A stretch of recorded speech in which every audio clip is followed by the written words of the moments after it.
दोस्तों ये कहानी एक ऐसे माता पिता की है जिन्हें ईश्वर ने एक प्रतिभावान संतान तो दी, मगर एक ऐसी संतान जिसे वो अपना कहने में शर्म महसूस करते थे।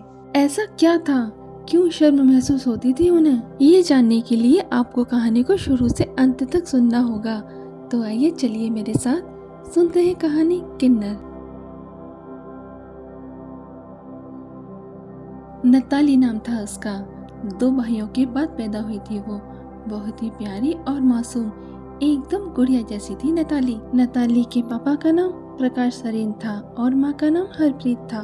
बड़े भाई का नाम चेतनजीत और छोटे भाई का नाम चिरागदीप था। चेतन और चिराग की उम्र में सिर्फ 2 वर्ष का अंतर था। नताली चिरागदीप से 4 वर्ष छोटी थी। नताली बचपन से ही हर चीज में परफेक्ट थी, मगर वो अपने कपड़ों को लेकर हमेशा शुरू से ही कंफ्यूज रहती थी। जब भी हरप्रीत उसके लिए लड़कियों वाली ड्रेस लाती तो उसे लड़कों वाली ड्रेस चाहिए होती थी, और जब हरप्रीत उसके लिए लड़कों वाली ड्रेस लेकर आती तो वो कहती, मम्मा आप मेरे लिए वीर जी जैसे कपड़े लेकर क्यों आ गई? नताली के ऐसे व्यवहार से हरप्रीत कभी कभी बहुत परेशान हो जाती। नताली देखने में जितनी सुंदर थी उससे भी ज्यादा खूबसूरत उसकी आवाज थी। उसकी आवाज में एक ऐसी कशिश थी जो भी उसे सुनता मंत्रमुग्ध सा हो जाता था। चाहे जैसा भी गाना हो, सिर्फ उसे एक बार सुनने की देर होती थी, वो हूबहू वैसा ही गाना सुना देती थी।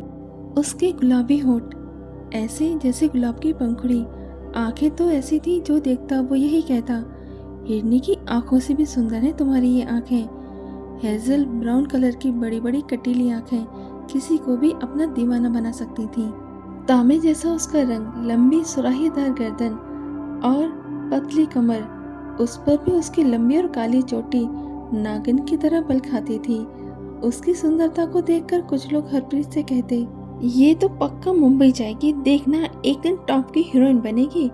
तो कुछ लोग कहते, वाह क्या आवाज पाई है इसने, ऐसा लगता है जैसे साक्षात माँ सरस्वती इसके गले में विराज रही हैं। बहुत नाम कमाएगी तुम्हारी बेटी, तुम दोनों पर बाबा जी की बहुत बड़ी मेहर है, उन्होंने तुम्हें नताली के रूप में इतनी सोहनी कुड़ी दी है। तुम्हारी बेटी की जितनी भी तारीफ करो उतनी ही कम है। ऐसा क्या था जिसमें वो परफेक्ट न हो? ढूंढने से भी उसके अंदर कभी भी कोई कमी नजर नहीं आती थी किसी को। नताली को देखकर सभी लोग बहुत खुश होते थे।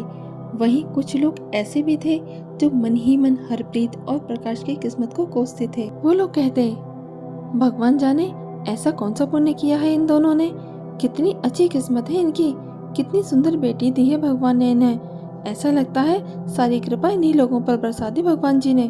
अरे हम लोग क्या अच्छे काम नहीं करते, हम भी तो कितनी पूजा पाठ करते हैं, पता नहीं हमारी किस्मत इनकी जैसी क्यों नहीं है। एक औलाद तो ढंग की होती हमारी तो हमें भी थोड़ी तसल्ली हो जाती कि भगवान की निगाह हम पर भी सीधी है। नताली की ग्रेजुएशन कंप्लीट हो गई थी।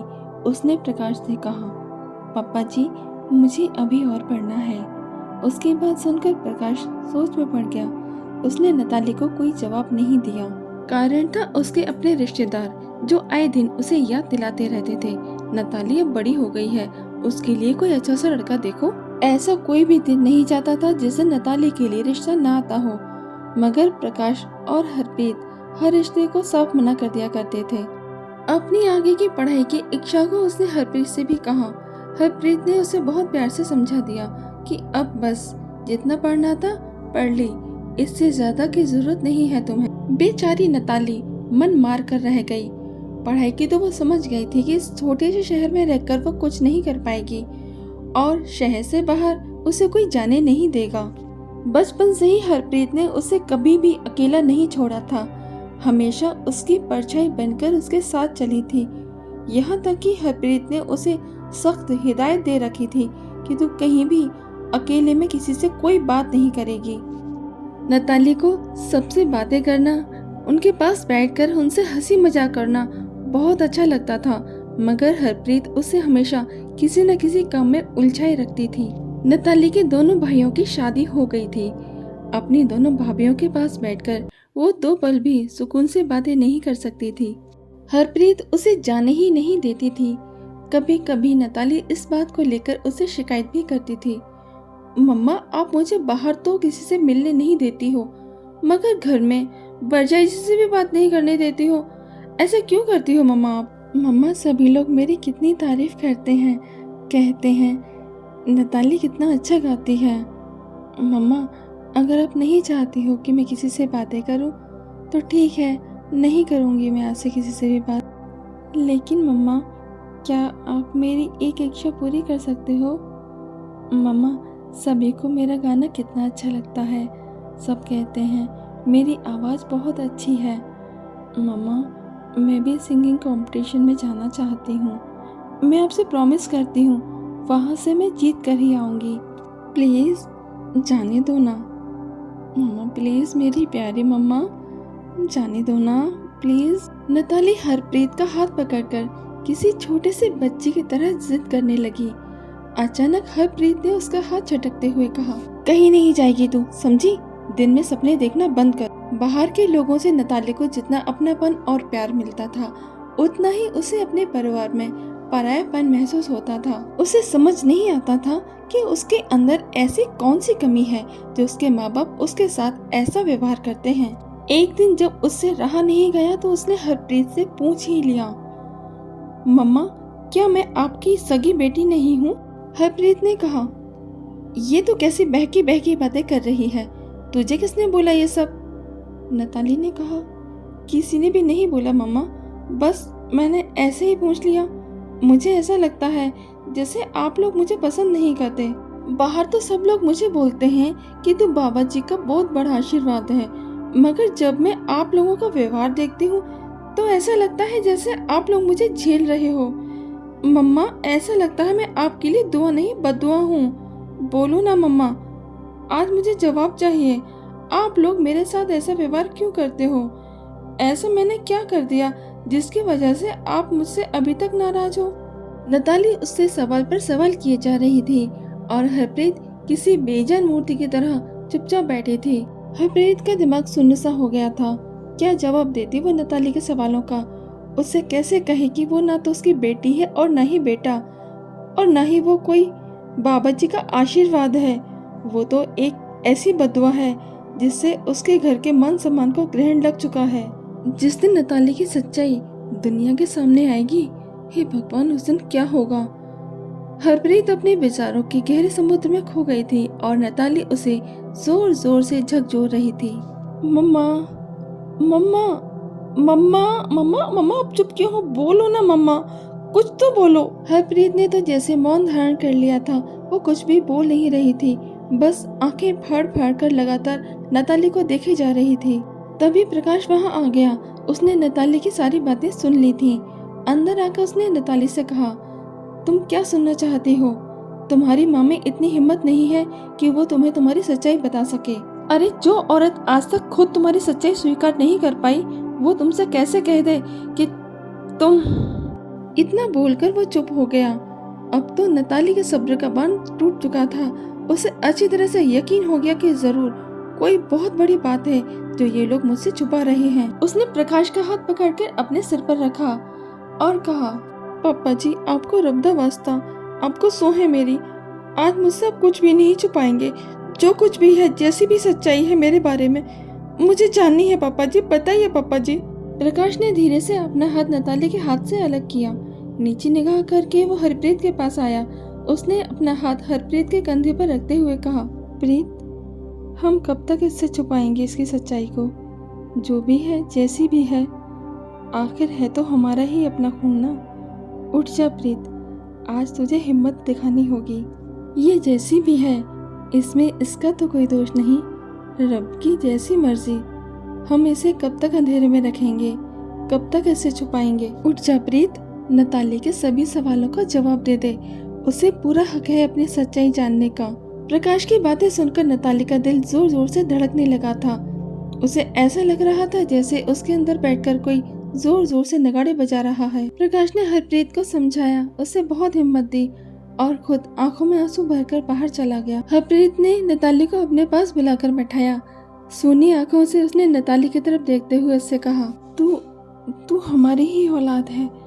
मगर क्या मम्मा, बताइए ना, नताली ने पूछा तो हरप्रीत ने कहा, तुझ में हिम्मत है? अपनी सच्चाई जानने की। सच सुनकर तो खुद को संभाल पाएगी। नताली ने कहा, मम्मा संभाल तो मैं अब नहीं पा रही हूँ खुद को, सच्चाई जानने के बाद शायद संभाल सकूं। हरप्रीत उसे सीधे सीधे तो नहीं बता सकती थी, इसलिए उसने घुमा फिराकर बताना शुरू किया। उसने कहा, नताली तू हमेशा अपने कपड़ों को रहकर कंफ्यूज रहती थी। नताली ने कहा, इसमें कौन सी बड़ी बात है मामा, ज्यादातर बच्चों के साथ ऐसा होता है। हरप्रीत ने कहा, मैंने तुझे कभी भी कंजका पूजन का हिस्सा बनने नहीं दिया, क्योंकि कंजकों में छोटी छोटी कुड़ियां ही बिठाई जाती हैं। नताली, आज तो जवान हो चुकी है, क्या तूने कभी ध्यान दिया कि तेरी दोनों परजाइयों को हर महीने जो परेशानी होती है तुझे क्यों नहीं होती? और आज तक तेरे लिए जितने भी रिश्ते आए उन सब के लिए हम मना क्यों करते रहे? नताली आंखें फाड़कर सवालिया नजरों से उसकी तरफ देखने लगी। हरप्रीत ने बहुत हिम्मत बटोरकर कपकपाती आवाज में उससे कहा, इन सब बातों का मतलब जानती है तू? नहीं जानती ना? मैंने तुझे कंजका पाने क्यों नहीं दिया? क्यों क्यों क्योंकि तू कुड़ी नहीं है। हर महीने होने वाली परेशानी तुझे नहीं होती क्योंकि तू कुड़ी नहीं है। और जब तू कुड़ी नहीं है तो तेरा ब्याह कैसे और किससे होगा? हरप्रीत की बातों से नताली के शरीर का तो जैसे खून सूख गया। वो बुरी तरह से कांप गई। उसकी आंखों से आंसू बहने लगे। वो बोलना तो चाह रही थी मगर उसके गले से आवाज नहीं निकल रही थी। आशंका के बड़े बड़े बादलों के बीच वो गिर गई थी। उन काले बादलों से बाहर निकलने के लिए वो छटपटा रही थी। बहुत हिम्मत बटोरकर उसने पूछा, मम्मा अगर मैं कुड़ी नहीं तो फिर कौन हूँ मैं? क्या वजूद है मेरा मम्मा? हरप्रीत ने उसके दोनों कंधे पकड़कर उसे बैठाया और कहा, तेरी सच्चाई बहुत कड़वी है कुड़िए। तो वो है ना जो औरत होती है ना आदमी, तो वो है जिसके लिए ब्याह का कोई मतलब नहीं है। तो किन्नर है। किन्नर, ये शब्द सुनते ही नताली को ऐसा लगा जैसे आशंका के वो काले बादल जो उसे अब तक घेरे हुए थे अचानक से उसके सिर के ऊपर आकर बहुत जोर से फट पड़े हों। वो खुद को संभाल नहीं पाई और बेहोश होकर गिर पड़ी। आवाज सुनकर प्रकाश कमरे में आ गया। उसने नताली को उठाकर बेड पर लेटाया। ठंडे पानी के छींटे उसके मुंह पर लगाकर उसे होश में लाने की कोशिश करने लगा। बहुत कोशिश करने के बाद भी जब नताली को होश नहीं आया तो उसने हरप्रीत से कहा, इसे लेकर हमें डॉक्टर के पास जाना होगा, जल्दी चलो। हरप्रीत ने उसे रोकते हुए कहा, रुको, क्या कर रहे हो तुसी? सबनों बाहर क्या बोलोगे? ऐसा करो तुसी आप जाके डॉक्टर नु इत्थे लेके आओ। प्रकाश ने भी उसकी बात का समर्थन करते हुए अपनी गर्दन हाँ में हिलाई और डॉक्टर को बुलाकर ले आया। डॉक्टर ने नताली का चेकअप करते हुए कहा, इसे किसी बात का बहुत गहरा सदमा लगा है, ये उसी की वजह से बेहोश हो गई है। मैं इसे इंजेक्शन दे रहा हूँ, कल सुबह तक इसे होश आ जाएगा। लेकिन आप लोग एक बात का ध्यान रखिए, इसके सामने कोई भी ऐसी बात न करे जिससे ये जरा सा भी स्ट्रेस ले, इसके दिमाग पर असर पड़ सकता है। डॉक्टर तो चला गया पर प्रकाश और हरप्रीत सोचने लगे, जो स्ट्रेस इसके दिमाग पर पहले से ही है उसका इलाज कौन करेगा? क्या होगा जब सुबह इसे होश आएगा? कैसे संभाल पाएगी खुद को? जो बच्ची अभी तक इसी भ्रम में जी रही थी कि वो एक परफेक्ट लड़की है, कोई भी कमी नहीं है उसमें, मगर सबसे बड़ी कमी देकर भेजा है रब ने उसे इस दुनिया में। कैसे सामना कर पाएगी ये खुद का? पूरी रात दोनों नताली के पास बैठे रहे। सुबह जब नताली को होश आया तो उसने देखा उसके मम्मा और पापा जी दोनों उसके पास बैठे हैं। दोनों की आंखें सूजी हुई हैं और लाल हो रही हैं। वो धीरे से उठते हुए बोली, क्या हुआ? आप लोग ऐसे क्यों बैठे हो? पता है मम्मा, कल रात मैंने बहुत डरावना सपना देखा। हरप्रीत ने उसे चुप कराते हुए कहा, अब तो अपना सपना बाद में सुनाना, चल उठ और फ्रेश होकर कुछ खा ले। कल तू बेहोश हो गई थी, डॉक्टर ने कहा है तो बहुत कमजोर है, इसलिए तेरे खाने पीने का ध्यान रखना होगा। हरप्रीत नताली से नजरें नहीं मिला पा रही थी। इधर नताली को सब कुछ याद आ रहा था जिसे वो अपना सपना समझ रही थी। वो सपना नहीं हकीकत है। उसका सिर चकराने लगा। वो हरप्रीत के पास जाकर उसकी गोद में अपना सिर रखकर रोने लगी। हरप्रीत ने धीरे से उसके सिर पर हाथ फिराते हुए पूछा, क्या हुआ नताली? नताली ने रुंधे हुए गले से कहा, मम्मा, जिसे मैं पूरा सपना समझ रही थी वो सपना नहीं था, वो मेरी हकीकत है। मेरे साथ रब ने ऐसा क्यों किया? मैंने रब का क्या बिगाड़ा था मम्मा? जो रब ने मुझे ऐसी सजा दे दी। हरप्रीत ने उसे चुप कराया और हाथ पकड़कर कमरे में ले गई। कमरे में ले जाकर उसने नताली को समझाया, देख नताली, अब रोने से कुछ नहीं होगा, होगा वही जो रब को मंजूर है। हम लोगों ने कितनी कोशिश की तेरी सच्चाई तुझसे छुपाने की, इसी कारण हमने तेरे दोनों भाइयों को ब्याह के बाद अलग कर दिया था। मगर क्या हुआ, हमारी लाख कोशिशों के बाद भी हम नाकामयाब हो गए। बेटा, तेरी भलाई इसी में है, तू जैसे रह रही है वैसे ही रहती रह, वरना बेटा अगर उन लोगों को तेरी सच्चाई जरा सी भी पता चल गई तो वो लोग तुझे हमसे छीन कर ले जाएंगे। वो नहीं छोड़ेंगे तुझे, ले जाएंगे तुझे अपने समाज में। नताली अब पहले की तरह कैसे रह सकती थी? अभी तक तो जो नताली हंसती गाती खिलखिलाती लड़की थी, वो अचानक से रब की बददुआ बन गई थी, एक किन्नर बन गई थी। हंसना तो बहुत दूर की बात है, वो तो मुस्कुराना तक भूल गई थी। प्रकाश और हरप्रीत उसे खुश रखने की बहुत कोशिश करते, मगर उनकी सारी कोशिशें बेकार चली जाती। एक दिन प्रकाश से मिलने एक लड़का उनके घर आया। वो अपने रहने के लिए कमरा देख रहा था, बस कुछ दिनों के लिए उसे कमरा चाहिए था। उसने प्रकाश से कहा, अंकल जी, भटिंडा में जो आपके मित्र रहते हैं जगदीश सोनी, मैं उनके घर के ही पास में रहता हूँ। उन्होंने ही मुझसे कहा था आपसे मिलने के लिए। व्यापार के सिलसिले में मैं यहाँ आया हूँ, जब तक मेरा काम खत्म नहीं हो जाता मुझे यहीं रुकना पड़ेगा। अंकल जी, अगर आप मेरी थोड़ी सी मदद कर देंगे तो मेरा काम आसान हो जाएगा। मुझे एक कमरा चाहिए किराए पर, बस कुछ दिन की बात है। प्रकाश ने कहा, क्या नाम बताया तुमने अपना? उसने थोड़ा झिझकते हुए कहा, सॉरी अंकल, अभी तक मैंने आपको अपना नाम नहीं बताया। अंकल, मेरा नाम कनव है, कनव देशमुख। कनव? हाँ, कल मुझे जोगी का फोन तो आया था, बताया था उसने मुझे तुम्हारे बारे में। तुम्हें 10-15 दिन के लिए कोई कमरा चाहिए। ठीक है, तुम चाय पियो, मैं अभी आता हूँ। अंदर आकर उसने हरप्रीत से कहा, प्रीत यार, जोगी ने उसे मेरे पास भेजा है।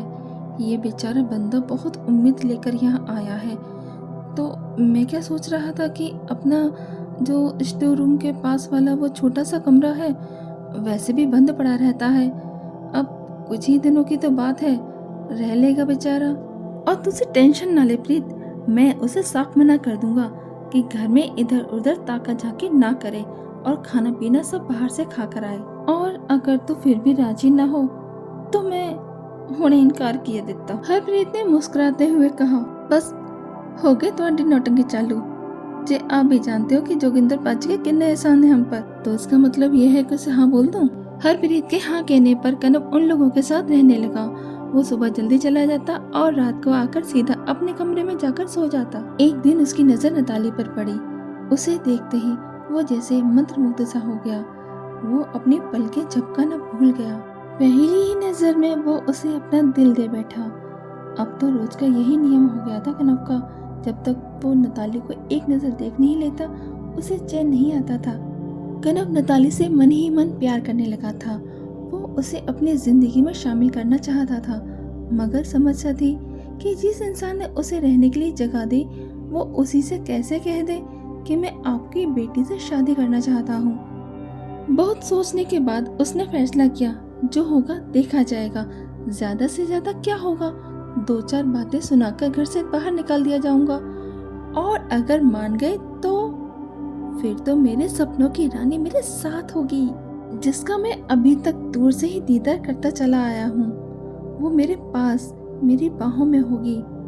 कनव ने अपना काम खत्म होते ही प्रकाश से कहा, अंकल जी, 1-2 दिन में मेरा काम खत्म हो जाएगा, फिर मैं चला जाऊंगा। प्रकाश ने कहा, ओ कोई गल नहीं पुत्र जी, ਤੁਹਾਡਾ घर है, जिन्नी मर्जी हो रहो, और कोई जरूरत हो तो झिझक ना करे। कनव ने अदब से अपना सिर झुकाकर कहा, जी अंकल जी, जरूर। अंकल जी, अगर आप बुरा ना माने तो मुझे आप लोगों से मेरा मतलब है कि आपसे और आंटी जी से कुछ मांगना है। प्लीज अंकल, मना मत करना। बहुत हिम्मत करके और बहुत उम्मीद के साथ मैं आपसे। ओए पुत्र जी, दसोगे तभी तो पता चलेगा आपको क्या चाहिए। प्रकाश ने उसे बीच में ही टोका। कनव ने भी जल्दी से बिना समय गंवाए एक ही सांस में कह दिया, अंकल जी, आपकी बेटी को मैं पसंद करने लगा हूँ मैं उससे शादी करना चाहता हूँ। कनव की बात सुनकर प्रकाश के चेहरे का रंग उतर गया। कनव ने पूछा, क्या हुआ अंकल जी? अगर आप मना कर दोगे तो मैं आपसे जिद नहीं करूँगा, चुपचाप यहाँ से चला जाऊँगा।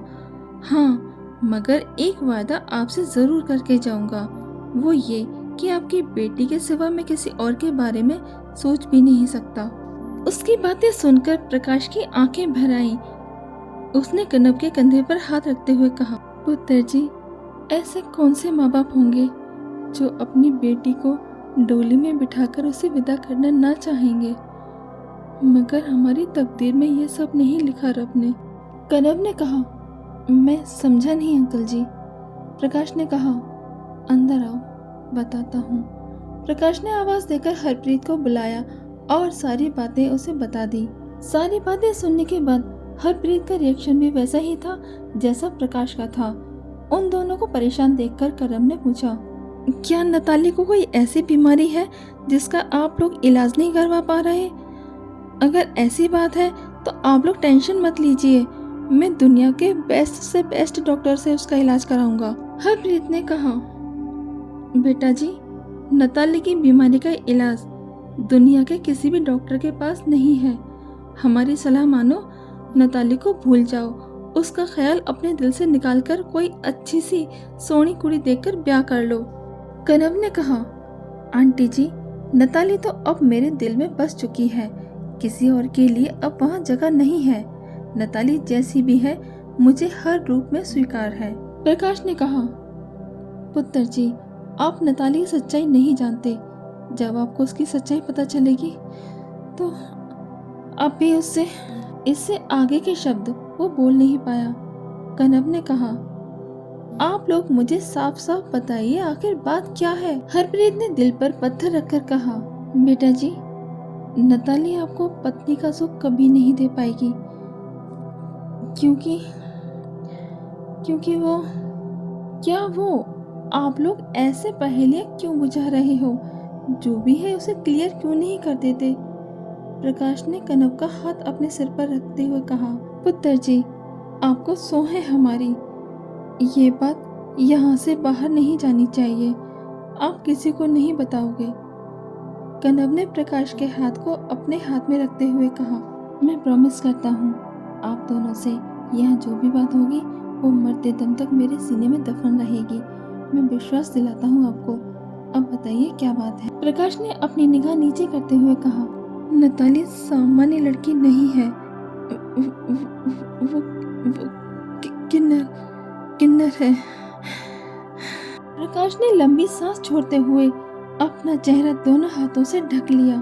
कनव को चुप देखकर हरप्रीत ने कहा, हमने बोला था ना बेटा जी, नताली की सच्चाई जानने के बाद आप अपना फैसला बदल दोगे। कनव ने हरप्रीत की आंखों में झांकते हुए कहा, आपसे किसने कहा आंटी जी मैं अपना फैसला बदल रहा हूँ? नताली जैसी भी है उसमें उसका तो कोई दोष नहीं है। मैंने उसके शरीर को देखकर उसे प्यार नहीं किया, मुझे प्यार है उसकी भोली सी मुस्कान से, उसके गुणों से, उसकी मीठी आवाज से। मुझे प्यार है उसकी झील से, गहरी आंखों से जिनमें न जाने कितने सपने बसे हैं। मुझे प्यार है उसकी शालीनता से। क्या इतना काफी नहीं है? और रही बात बच्चे की, तो न जाने कितने बच्चे अनाथ घूम रहे हैं। इसी बहाने किसी एक बच्चे का भला भी हो जाएगा। अब तो आप दोनों को कोई एतराज नहीं है ना? कनव की बातें सुनकर प्रकाश की आंखें भर आईं। उसने हरप्रीत से कहा, ओए प्रीत, ये मैं सपना तो नहीं देख रहा ना? ये जो बंदा मुझसे बातें कर रहा है, ये सचमुच में है ना यहाँ पर? कहीं ये मेरा वहम तो नहीं? ओए प्रीत, बाबा जी को हमारी बच्ची पर रहम आ गया। तभी कनव ने प्रकाश का हाथ अपने गाल से छुलाकर कहा, अंकल जी, आप कोई सपना नहीं देख रहे, ये सब सच है। हरप्रीत ने कहा, बेटा जी, हम आपकी भावनाओं की कदर करते हैं, मगर आपके घर वाले, उन्हें क्या बताओगे आप? ऐसे बेमिल रिश्ते के लिए वो कभी भी राजी नहीं होंगे। कनव ने कहा, उसकी चिंता आप मत कीजिए आंटी जी, वो मुझ पर छोड़ दीजिए। मुझे पता है किसे क्या और कितना कहना है, और फिर कमी क्या है नताली में। अच्छा, आप ही मुझे बताइए, आज तक किसी ने भी ये बोला आपको आकर कि ये किसी भी एंगल से लड़की नहीं लगती। मेरे घर वालों को जो गुण चाहिए अपनी बहू में, वो सारे गुण नताली में हैं। और क्या चाहिए। कनव ने प्रकाश और हरप्रीत को मना लिया था शादी के लिए। जल्दी ही कनव और नताली की शादी हो गई। कनव का भरा पूरा परिवार था, सभी लोग साथ में रहते थे। नताली दुल्हन के रूप में तो और भी खूबसूरत लग रही थी। जब वो कनव के साथ अपनी ससुराल के द्वार पर आई तो कनव की भाभी ने कहा, कनव कहाँ से ढूंढ कर लाई हो ये कोहिनूर? जब ये सामने से चलकर तुम्हारे साथ आ रही थी, मुझे लगा स्वर्ग से उतर कोई अप्सरा आ रही है। सभी लोग नताली की खूबसूरती की तारीफ कर रहे थे। कनव ने कहा, भाभी नताली की जो खूबसूरती मैंने देखी है, इसकी जिस खूबसूरती से मुझे प्यार हो गया, इसकी उस सुंदरता को देखकर मेरी तरह आप भी इसकी दीवानी हो जाएंगी। पहला दिन तो रस्म रिवाज में निकल गया। दूसरे दिन सुबह नताली जल्दी उठ गई। नहा धोकर तैयार होकर वो घर के मंदिर में पूजा करने लगी। बहुत ही श्रद्धा और भक्ति से पूजा करती थी नताली। उसने जैसे ही आरती गाना शुरू किया, घर में सभी को ऐसे लगा जैसे बांसुरी की मधुर धुनी उन्हें अपनी तरफ खींच रही है। सारे के सारे लोग अपना काम धाम छोड़कर मंदिर के पास आकर खड़े हो गए। आरती के बाद नताली ने घर में सभी बड़ों के पैर छूकर उनका आशीर्वाद लिया। कनव की माँ ने कनव से बहुत ही भावुक सुर में कहा, कनु तूने अपनी भाभी से सही बोला था बच्चा, वाकई में बहुत गुणी बहू लाकर दी है तूने इस घर को। सभी लोग नताली की तारीफ कर रहे थे। सभी लोगों की बातों से नताली के गोरे गाल शर्म से लाल हुए जा रहे थे। कनव जैसे समझदार और खुले विचारों वाले पति पाकर नताली खुद को धन्य समझ रही थी। सभी लोग आपस में बातें कर ही रहे थे, तभी नौकर ने आकर बताया, साहब बाहर कुछ किन्नर आए हैं। किन्नर शब्द सुनते ही नताली का शरीर ठंडा पड़ गया। उसका दिल बहुत तेजी से धड़कने लगा। उसकी ये हालत कनव की भाभी ने देख ली। उसने पूछा, अरे नताली क्या हुआ तुम्हें? अचानक से तुम्हारा गुलाबी चेहरा सफेद क्यों पड़ गया? कहने के साथ ही उसने नताली के माथे पर हाथ रख दिया, जो कि बर्फ की तरह ठंडा पड़ चुका था। नताली की ऐसी हालत देखकर सब घबरा गए। वो लोग कहने लगे, अरे अभी तो अच्छी खासी थी, यूं अचानक इसे क्या हो गया? कनव समझ गया था नताली के डर को। उसने बात संभालते हुए कहा, माँ मुझे पता है, दरअसल ये डर गई है। वो क्या है ना माँ, इसे किन्नरों से डर लगता है, ये तो उनके नाम तक से घबराती है। कनव की बात सुनकर उसकी भाभी ने चुटकी लेते हुए कहा, क्यों भैया, किन्नरों ने इसकी कौन सी भैंस खोल दी जो उससे इतना डरती है ये? कनव ने भी मुस्कुराते हुए अपनी भाभी की बात का उत्तर देते हुए कहा, अरे भाभी भैंस खोल देते तो ये डरती थोड़े ना। भाभी बात कुछ और है। हुआ क्या, जब नताली के बड़े भाई की शादी हुई थी तो ऐसे ही किन्नर आए थे इनके घर पर, और उसी दिन इनके घर के आसपास भी कोई घर होगा, वहाँ भी वो लोग गए थे।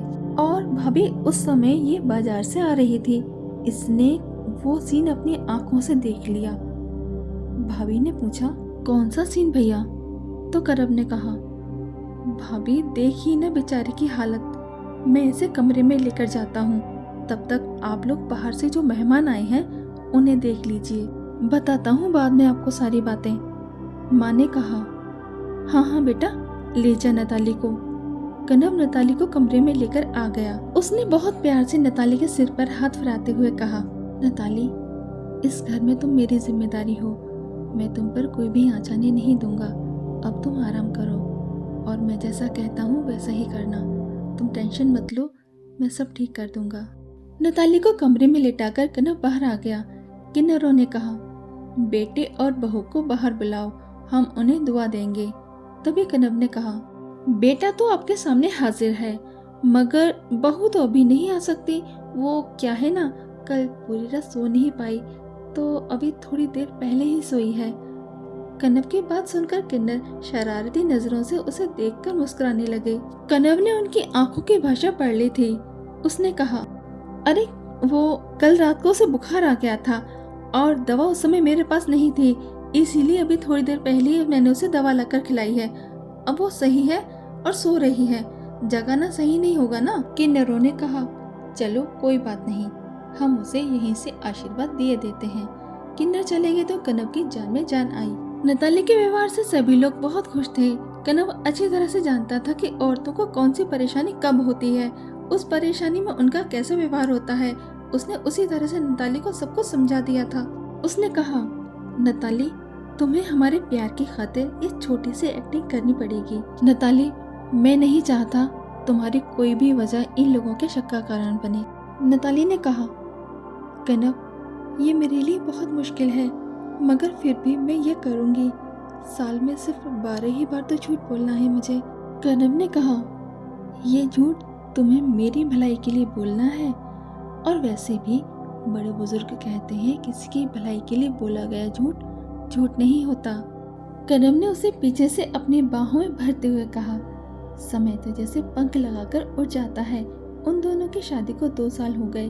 घर वाले इंतजार कर रहे थे कि उन्हें गुड न्यूज कब मिलेगी। घर में आने वाले नन्हे मेहमान की किलकारी से ये घर कब गूंजेगा। एक दिन कनब की माँ ने उससे कहा, कनू बेटा, मैं सोच रही थी नताली को एक बार डॉक्टर को दिखा लेते हैं। क्यों, तुम्हारा क्या विचार है? कनब ने अनजान बनते हुए पूछा। क्यों, क्या हुआ नताली को? तबीयत खराब है उसकी? पर उसने मुझे तो कुछ नहीं बताया। माँ ने कहा, अरे बुद्धू, कुछ नहीं समझता तू। कुछ भी नहीं हुआ नताली को। अरे तुम्हारी शादी को इतना समय हो गया है और तुम लोगों ने अभी तक फैमिली प्लानिंग क्यों नहीं की?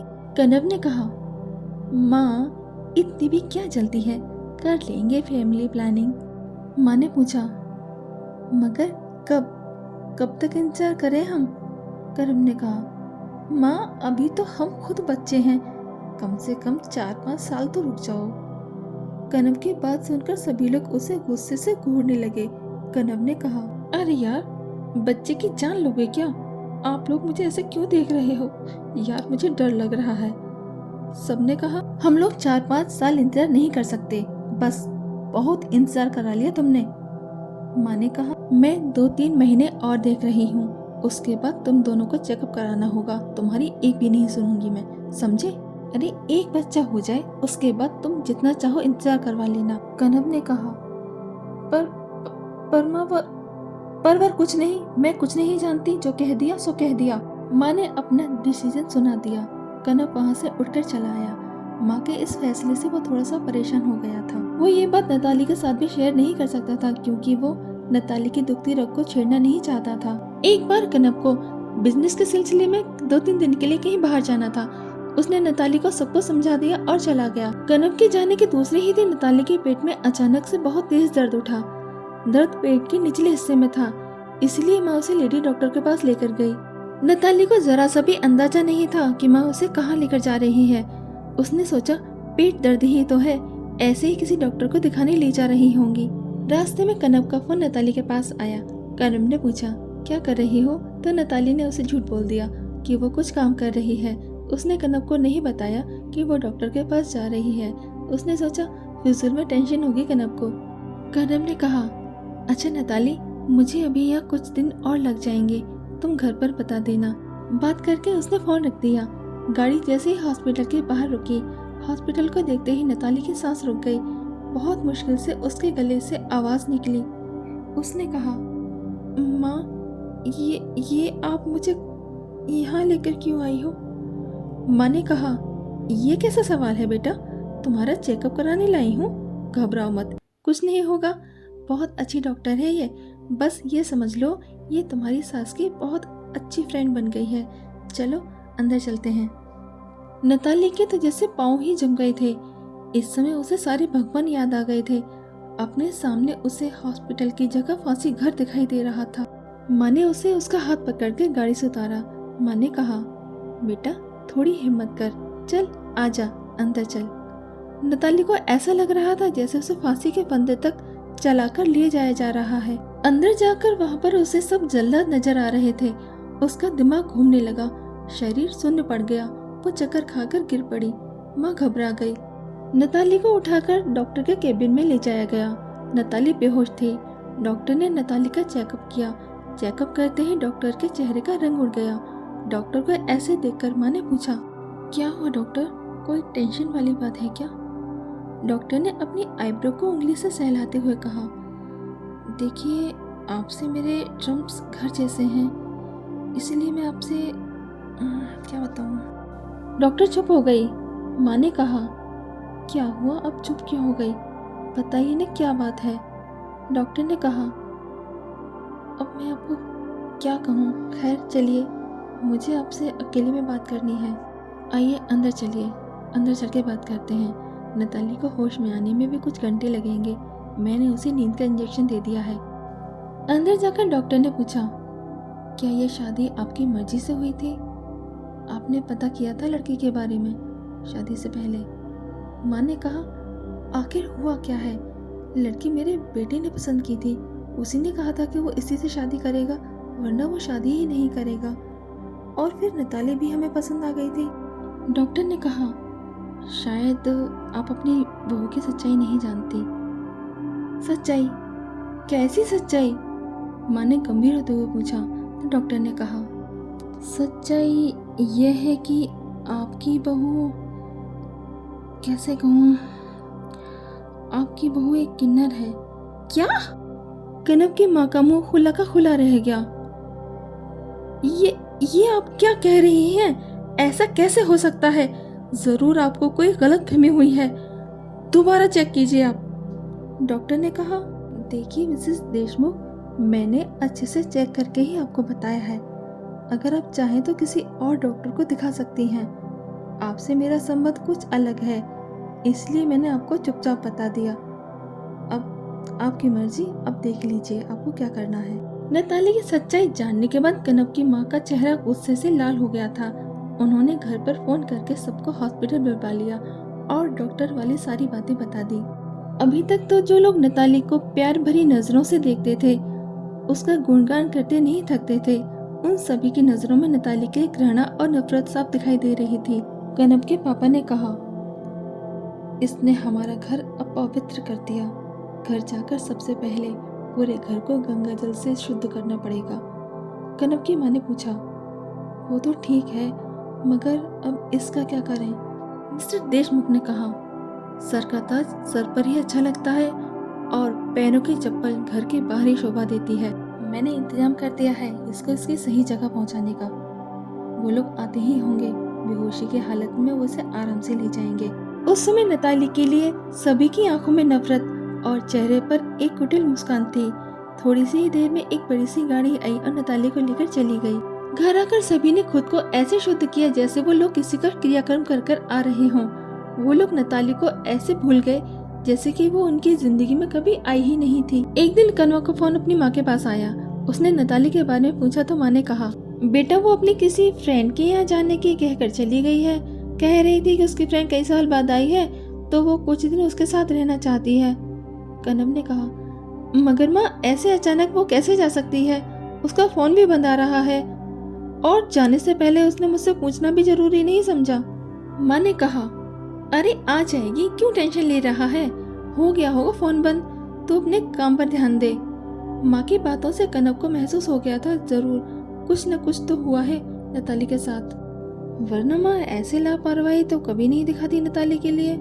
हे भगवान, कृपा करना सब कुछ सही हो, जैसा मैं सोच रहा हूँ वैसा बिल्कुल भी ना हो। अब कनव को वहाँ पर एक एक पल भारी हो रहा था। उसने अपना काम जल्दी से खत्म किया और घर वापस आ गया। घर आते ही उसने सबसे एक ही सवाल किया, नताली कहाँ है? मैं उसे आप सभी के भरोसे छोड़ कर गया था, बताइए कहाँ है मेरी नताली? कनव चीख चीख कर सबसे पूछता रहा, मगर किसी ने भी उसकी बात का कोई भी जवाब नहीं दिया। परेशान होकर वो अपने कमरे में आ गया और नताली के फोटो को सीने से लगाकर रोने लगा। तभी कनव का छोटा सा भतीजा उसके पास आया और बोला, चाचू मैं बताऊं चाची कहाँ है? कनव ने उसे दोनों कंधों से पकड़कर पूछा, अकू तू जानता है कहाँ है नताली? तो तू जल्दी बता मुझे। चाचू उस दिन चाची के पेट में दर्द था, इसीलिए दादी उन्हें दवा दिलाने ले गई थी, मगर जब वो लोग वापस आए तो चाची उनके साथ नहीं आई थी। दादी ने कहा कि वो वहीं डॉक्टर के पास हैं। चाचू आप जल्दी से जाकर डॉक्टर के पास से चाची को ले आओ ना। कनव ने उसे गोद में लेकर चूमते हुए कहा, थैंक यू अक्कू, मैं तेरी चाची को जरूर लेकर आऊंगा। कनव को पता था माँ नताली को किस डॉक्टर के पास लेकर गई होगी। वो सीधा वहीं पहुंचा। कनव डायरेक्ट डॉक्टर के केबिन में घुस गया। कनव को इस तरह से अपने सामने देखकर डॉक्टर समझ गई। यहाँ अगर कनव की जगह कोई और होता तो शायद डॉक्टर उसे अभी तक वहाँ से बाहर निकलवा चुकी होती। मगर कनब के साथ डॉक्टर ने ऐसा नहीं किया। डॉक्टर ने कनब से कहा, तुम वहाँ रूम में वेट करो, मैं 2 मिनट में आती हूँ। रूम में आते ही डॉक्टर ने कनब से कहा, देखो कनब, मैं एक डॉक्टर हूँ और डॉक्टर होने के नाते मैंने तुम्हारी मॉम से सिर्फ सच्चाई बताई थी। वो सब कुछ जो कुछ भी हुआ उसमें मेरा 1% भी हाथ नहीं है। कनब को डॉक्टर के ऊपर गुस्सा तो बहुत तेज आ रहा था, मगर उसने सोचा जब मेरे अपने ही मेरे दुश्मन बन गए हैं तो पराई लोगों से क्या गिला करना।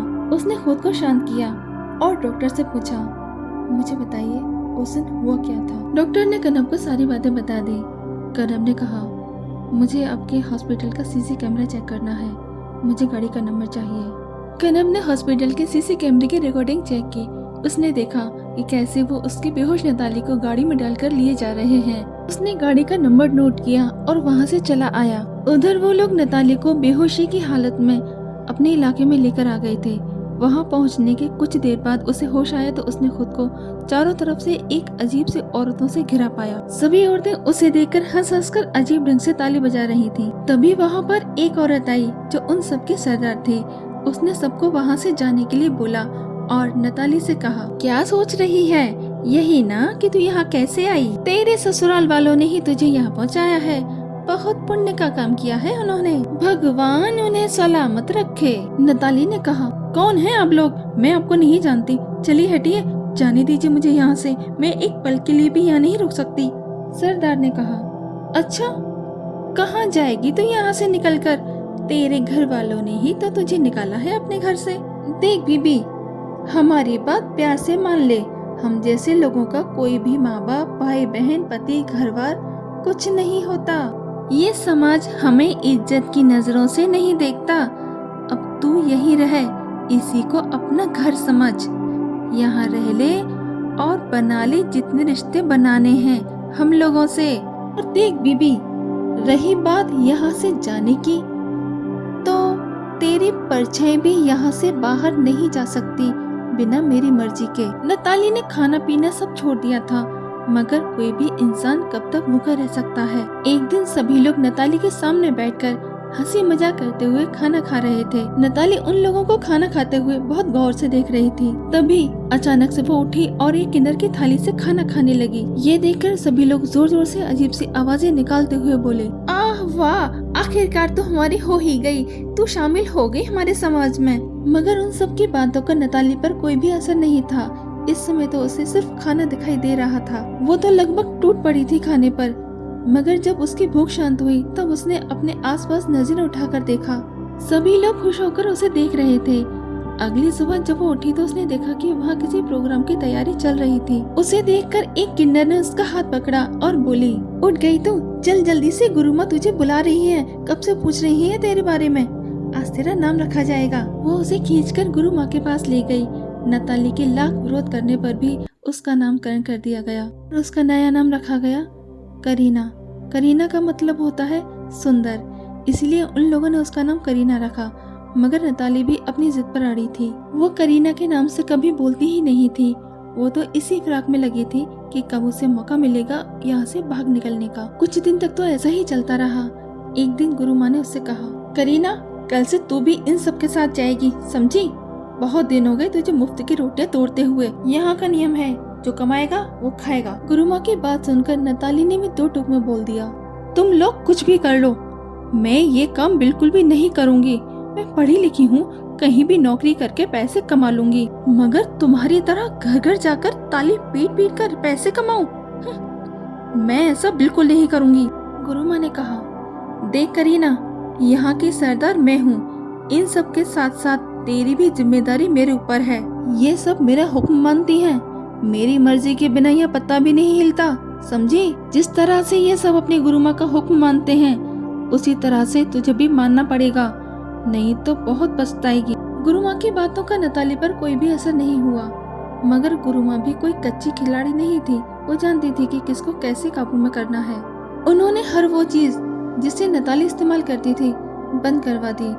जैसे किचन में ताला डाल दिया गया, जिससे नताली को खाना तो दूर, पानी भी नहीं मिल रहा था पीने के लिए। घर में 2 बाथरूम थे, दोनों पर ताला डाल दिया गया। नताली जहाँ सोती थी उस कमरे की लाइट का कनेक्शन काट दिया गया। उसके पहनने के कपड़े जो उन्होंने ही दिए थे वो वापस ले लिए गए। ऐसे में कोई कितने दिन गुजारा कर सकता है। और फिर नताली ने सोचा, जब तक मैं यहाँ से बाहर नहीं निकलूंगी तब तक कुछ नहीं कर पाऊंगी। अपनी आजादी के लिए मुझे इन लोगों के साथ जाना ही होगा, तभी मैं कुछ प्लानिंग कर पाऊंगी। उसने बहुत ही नाटकीय अंदाज में सरदार यानी गुरुमा से माफी मांगते हुए कहा, मुझे माफ कर दो गुरुमा, आपने सही कहा था, मेरे लिए सही जगह यही है, आप लोग ही मेरे अपने हो। यहाँ से जाऊंगी भी तो कहाँ जाऊंगी, कौन मुझे अपनाएगा, कहाँ रहूंगी मैं। गुरुमा ने प्यार से उसके सिर पर हाथ रखते हुए कहा, यही बात तो हम लोग तुझे कब से समझा रहे हैं, तू नहीं जानती, माता रानी ने तुझे बहुत अच्छा गला दिया है। अब तू कल से जाएगी ना इनके साथ। नताली ने कहा, गुरुमा मुझे आप लोगों की तरह व्यवहार करना नहीं आता, तो मैं वहाँ जाकर क्या करूँगी, कैसे करूँगी। गुरुमा ने कहा, चिंता मत कर, धीरे धीरे सब सीख जाएगी। फिलहाल तो तू बस अपनी सुरीली आवाज में गाना गा देना, नाचने के लिए तो ये अनारकली है ना।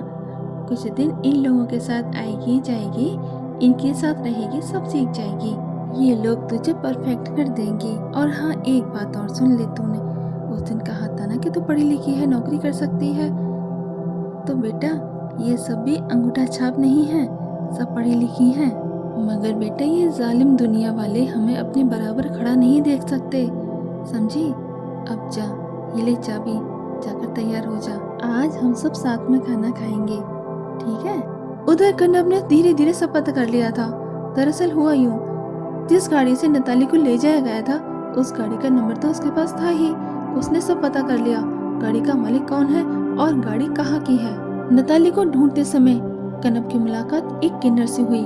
कनव ने उस किन्नर को अपने और नताली के बारे में सब कुछ बताया। कनव उस किन्नर के पैरों पर गिर पड़ा। उसने कहा, प्लीज आप मेरी नताली को ढूंढने में मेरी हेल्प कर दीजिए, मैं अपनी नताली के बिना जिंदा नहीं रह पाऊंगा। उस किन्नर ने कनव को उठाते हुए कहा, अरे अरे ये तुम क्या कर रहे हो, उठो पहले। और एक बात बताओ, एक आम इंसान का एक किन्नर से क्या लेना देना? तुम एक किन्नर के पीछे दीवानों की तरह क्यों पड़े हो?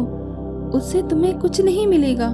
जाओ जाकर किसी अच्छी सी लड़की से शादी कर लो। बाबू, हम किन्नरों की किस्मत में प्यार व्यार नाम की कोई चीज नहीं होती। हमारी किस्मत में तो ये 4 दिन की चांदनी होती है। तुम्हारा भी जिस दिन मन भर जाएगा उससे, तुम उसे दूध में से मक्खी की तरह निकाल कर फेंक दोगे। कनव ने अपने आंसू पोंछते हुए कहा, मैंने सुना था इंसानों की आंखें सब बयां कर देती हैं, और आप लोगों में तो इंसान को पहचानने की काबिलियत भी होती है। और वैसे भी मुझे अपने प्यार का सबूत किसी को नहीं देना है। मैंने नताली से प्यार किया है तो उसके गुणों को देखकर, उसके शरीर को देखकर नहीं। आपके एडवाइस के लिए थैंक्स, पर मेरी जिंदगी में नताली की जगह और कोई नहीं ले सकता। इतना बोलकर कनव चल दिया तो किन्नर ने उसे रोकते हुए कहा, रुक भाई, तू पहले मुझे ये तो बता, तू कौन से गिरे का प्राणी है भाई, कहाँ से आया है? अपनी जिंदगी में मैंने पहला ऐसा लड़का देखा है जो एक किन्नर के लिए पागल है। हम किन्नरों की किस्मत में किसी का प्यार पाना लिखा ही नहीं होता। बहुत किस्मत वाली है तेरी नताली, जिस ईश्वर ने तेरे ऐसा हमसफर दिया है। मैं तेरी मदद जरूर करूंगी, मगर मैं सिर्फ इतना ही जानती हूँ, जो भी नई किन्नर आती है उसे यहाँ नहीं रखा जाता, किसी दूसरे शहर में भेज दिया जाता है। हर 6 महीने में उसे एक से दूसरे शहर भेज दिया जाता है। कनव ने पूछा, आपको कुछ अंदाजा है कौन से शहर में भेजा गया होगा नताली को? उस किन्नर ने कहा, तेरी किस्मत अच्छी है, शायद ईश्वर भी यही चाहता है तुम दोनों फिर से मिल जाओ। तूने नताली नाम बताया ना, इसमें इस नाम की किन्नर मेरे सामने ही तो आई थी, बेहोश थी बेचारी।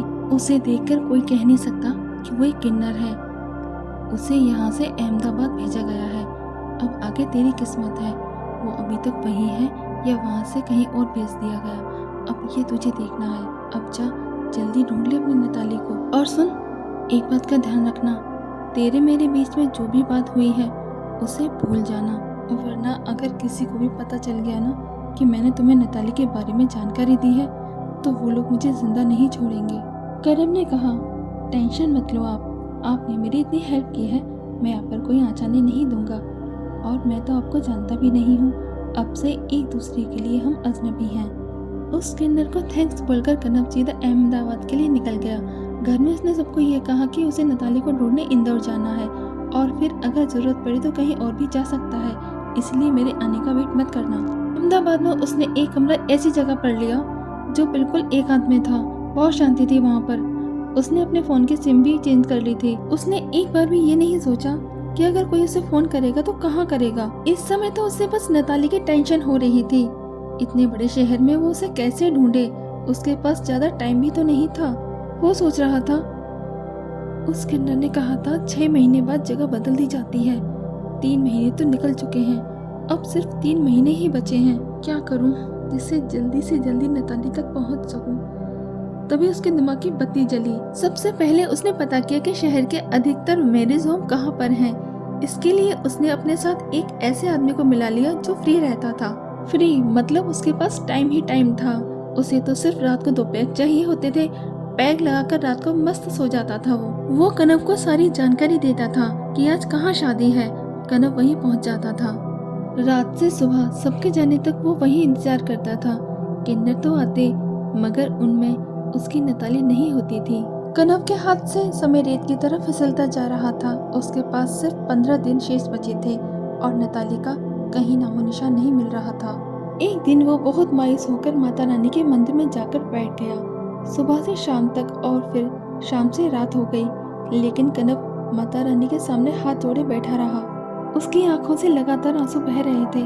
आते जाते लोग उसे देखकर एक दूसरे से पूछते, मगर किसी को कुछ पता हो तभी तो कोई बताए।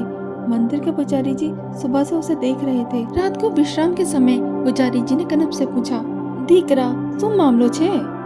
कनव की समझ में नहीं आया पुजारी जी क्या बोल रहे हैं। उसने पूछा, बाबा आपने अभी जो भी कहा मुझे वो समझ में नहीं आया। अगर आपको हिंदी आती हो या फिर इंग्लिश आती हो तो। पुजारी जी ने हंसते हुए कहा, दीकरा मतलब बेटा। मैंने पूछा, बेटा क्या बात है? कनव आंखों में आंसू भरकर पुजारी जी को देखने लगा। पुजारी जी ने उसे वहां से उठाया और अंदर ले आए। पुजारी जी ने पूछा, अब बताओ ऐसी कौन सी परेशानी है जो तुम्हें परेशान कर रही है? तुमने इस माँ से लगन लगाई है। ये माँ है, अपने बच्चों के सारे संकट हर लेती है। अगर तुम चाहो तो अपनी परेशानी, अपना दुख मेरे साथ बांट सकते हो सकता है मैं तुम्हारी कोई मदद कर सकूं। कनव ने कहा, क्या बताऊं बाबा, मेरी तो किस्मत ही मुझसे रूठ गई है। ऐसा लगता है जैसे ये जिंदगी बोझ है जिससे मैं ढोए जा रहा हूँ। और फिर कनव ने शुरू से आखिर तक सारी बात पुजारी जी को बता दी।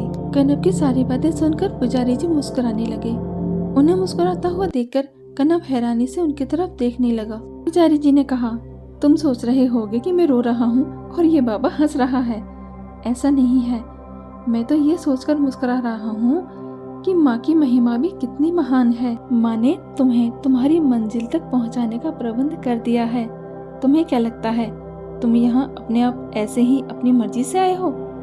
अगर ऐसा था तो अभी तक तुम कहाँ थे, आए क्यों नहीं? कनव ने कहा, बाबा आप क्या बोल रहे हो, साफ साफ कहिए ना, मुझे कुछ समझ में नहीं आ रहा। पुजारी जी ने कहा, बेटा मैं तुम्हें बताना चाहता हूँ कि तुम यहाँ अपनी मर्जी से नहीं आए हो। तुम्हें माँ ने बुलाया है यहाँ पर तुम्हें रास्ता दिखाने के लिए। कल से नवरात्रे लग रहे हैं और यहाँ के सारे किन्नर सुबह 4 बजे माता रानी के दर्शन करने आते हैं। अगर तुम्हारी पत्नी अहमदाबाद में है तो वो कल जरूर आएगी, मगर बेटा तुम्हें बहुत सावधान रहना होगा। उन लोगों को तुम पर जरा सा भी शक नहीं होना चाहिए। अगर शक हो गया तो वो लोग तुम्हारी पत्नी को एक ऐसी जगह छुपा देंगे, शायद फिर तुम कभी ढूंढ नहीं पाओगे। तुम एक काम करो, कल तक तुम मेरे पास ही रुको और जैसा मैं बोलूं तुम वही करना। कनव पुजारी जी के पैरों पर गिर पड़ा और बोला, बाबा मैं आपका उपकार कभी नहीं भूलूंगा।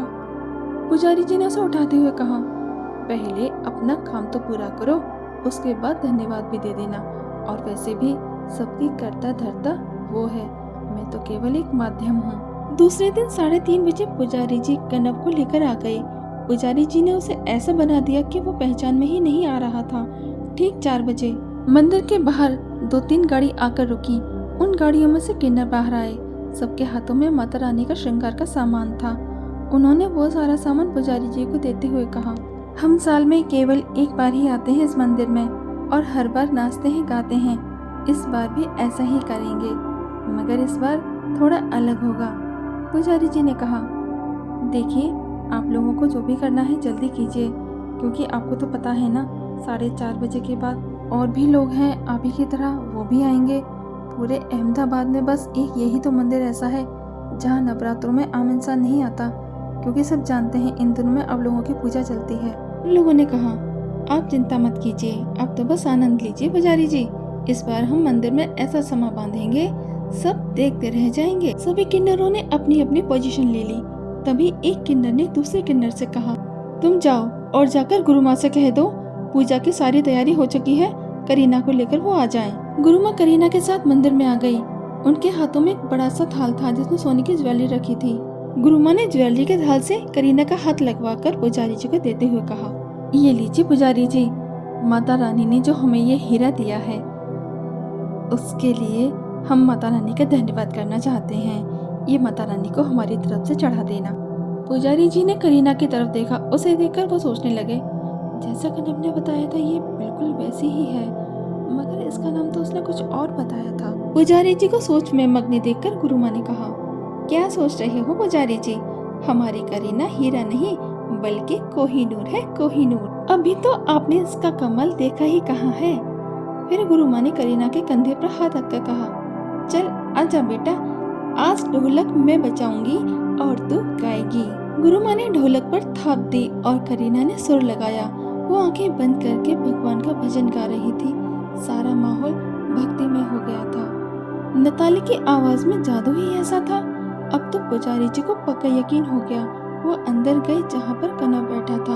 उन्होंने कनब की तरफ देखा। उसकी आंखों में खुशी के आंसू थे। वो समझ गए कि ये उसकी ही नताली है। उन्होंने उससे बोला, बहन को संभालो दीकरा, और इधर से बाहर की तरफ जाकर वहाँ से तुम्हें एक बार सामने से देखकर मुझे बताओ। उसने कहा, बाबा अगर किसी को मेरे पर शक हो गया तो? पुजारी जी ने कहा, नहीं होगा। उन्होंने 2 माला देते हुए कहा, ये लो माला, एक ढोलक बजाने वाले की गोद में रख देना और एक गाने वाले की, मगर अपनी भावनाओं पर काबू रख कर जाना, और हाँ, वहाँ रुकना नहीं है तुम्हें। पुजारी जी से माला लेकर कनब बाहर आ गया। इस समय उसके दिल में नगाड़े बज रहे थे। पूरा शरीर कांप रहा था उसका। उसने वो दोनों मालाएं दोनों की गोद में रख दी और वापस मुड़ गया। इधर अचानक से नताली को जैसे कुछ महसूस हुआ। उसने अपनी आंखें खोलकर इधर उधर देखा, मगर उसे वहाँ कुछ भी नजर नहीं आया। वो मायूस हो गई और मन ही मन माता रानी से प्रार्थना करने लगी। इधर कनब बहुत बेचैनी महसूस कर रहा था। पुजारी जी ने उसे शांत किया और कहा, माँ पर विश्वास रखो, सब ठीक हो जाएगा। फिर उन्होंने उसे एक छोटा सा कागज देकर कहा, ये लो, इस छोटे से कागज पर छोटे छोटे अक्षरों में जो मैं बोलूं वो लिखते जाओ। कनब ने वैसे ही किया। पुजारी जी ने उस पर्ची को एक सेब के अंदर बड़ी सफाई से रख दिया। फिर उस सेब को उन्होंने सारे सेबों के साथ मिक्स करके रख दिया और कनब से कहा, इन सेबों को ध्यान से देखो, इनमें कोई सेब खराब तो नहीं है। अगर एक भी सेब कटा या गला हुआ हो तो उसे निकाल देना। कनब ने सारे सेब देखकर कहा, सभी सेब बिल्कुल सही हैं। पुजारी जी ने कहा, ध्यान से देखो। कनब ने कहा, बाबा मैंने एक एक सेब देख लिया, सारे सेब ठीक हैं। उसकी बात सुनकर पुजारी जी मुस्कुराते हुए वो वाला सेब उसे दिखाते हुए बोले, ये देखो और समझो, हमारा आधा काम तो हो जाएगा अगर ये सेब नताली तक पहुंच जाए तो। जब किन्नरों का प्रोग्राम समाप्त हुआ तो पुजारी जी ने कहा, आप लोग बहुत शुभ अवसर पर आए हैं। इस समय मंदिर में एक योगी जी पधारे हुए हैं। सुना है उन पर माता रानी की कृपा बरसती है। वो अपने हाथ से जिसे फल देते उसके तो भाग्य ही खुल जाते हैं। और वो योगी जी कुछ ही देर में अपने आश्रम पर यहाँ से लौट जाएंगे। उसके बाद पता नहीं फिर आएंगे भी या नहीं, क्योंकि वो एक स्थान पर सिर्फ एक ही बार जाते हैं। अगर आप लोग कहें तो मैं आपके लिए उनसे बात कर सकता हूँ। सभी लोग उत्सुकता से गुरु माँ की तरफ देखने लगे। गुरु माँ समझ गए अपने शिष्यों की मन की बात। उन्होंने पुजारी जी से कहा, पुजारी जी कोई पागल ही होगा जो ये अवसर अपने हाथ से जाने देगा। हम सबकी तरफ से आप उन योगी जी से प्रार्थना कीजिए कि अपनी कृपा का थोड़ा सा प्रसाद वो हमें भी दे दें। पुजारी जी ने कहा, अवश्य। और फिर वो अंदर चली गई। थोड़ी देर बाद बाहर आई और कहने लगे, देखिए मैंने उनसे बात कर ली है, वो अभी 5 मिनट में बाहर आएंगे। आप सभी लोग एक बात का विशेषकर ध्यान रखिएगा, आप लोगों को सिर्फ उनके चरणों के ही दर्शन करने हैं। भूले से भी अपनी आंखें उनके चरणों से ऊपर मत करना। उनका मुख देखने की कोशिश बिल्कुल भी मत करना, क्योंकि अगर वो क्रोधित हो गए तो उन्हें मनाना बहुत मुश्किल हो जाएगा और फिर किसी को भी उनका आशीर्वाद नहीं मिलेगा। एक बात का विशेषकर ध्यान रखना है आप लोगों को, वो जिसकी झोली में फल डालें वो अपने फल को किसी को दिखाएगा नहीं। वो फल बिना चाकू का स्पर्श कराए ब्रह्म मुहूर्त में खाना होगा उसे। आप सभी लोगों को अपना अपना फल एक दूसरे की नज़रों से बचाकर रखना होगा और जब आप फल ग्रहण कर रहे हों तो इस बात का ध्यान रखिएगा कि आपके आसपास कोई ना हो।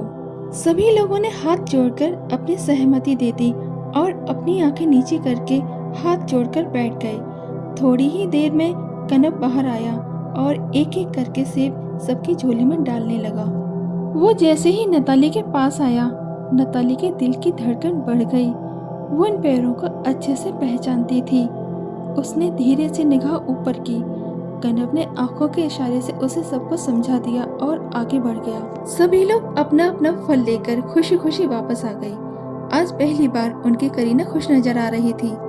गुरु माँ ने प्यार से उसके सिर पर हाथ रखते हुए कहा, आज पहली बार तेरे चेहरे पर खुशी देख रही हूँ। सब माँ की कृपा है, ऐसे ही खुश रहा कर। सभी लोग अपने अपने काम में लग गए। रात में जब सभी लोग गहरी नींद में सो गए तब नताली ने अपना सेब निकालकर धीरे से काटा।